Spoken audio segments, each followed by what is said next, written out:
Saint Joseph Catholic Cathedral Rawalpindi से आप सबको आसिफ अयूब का सलाम। आए कलाम मुकद्दस में से आज की तिलावत सुनते हैं।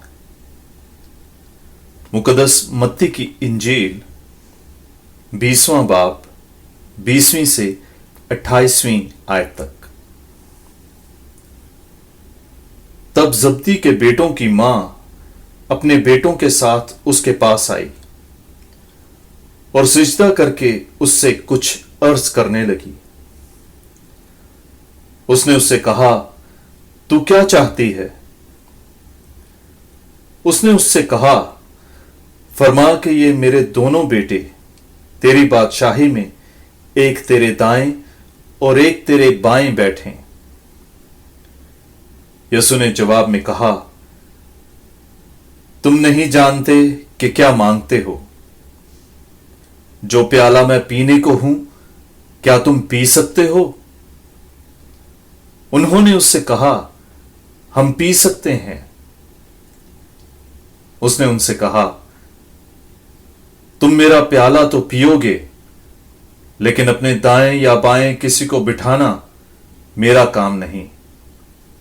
यह उनके लिए है जिनके लिए मेरे बाप की तरफ से मुकर्रर हुआ।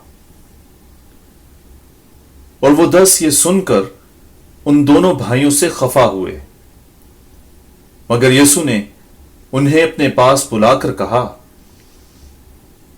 तुम जानते हो कि गैर कौमों के सरदार उन पर हुक्म चलाते हैं और उमरा उन पर इख्तियार जताते हैं, लेकिन तुम में ऐसा ना होगा, बल्कि जो तुम में बड़ा होना चाहे वो तुम्हारा खादिम हो, और जो तुम में अव्वल होना चाहे तुम्हारा गुलाम हो।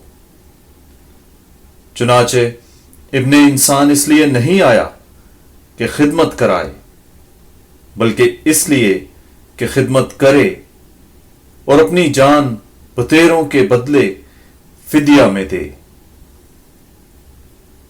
इंजील मुकद्दस के वसीले से हमारी खताएं मुआफ की जाएं। ऐ मसीह तेरी सिताइश हो। आमीन।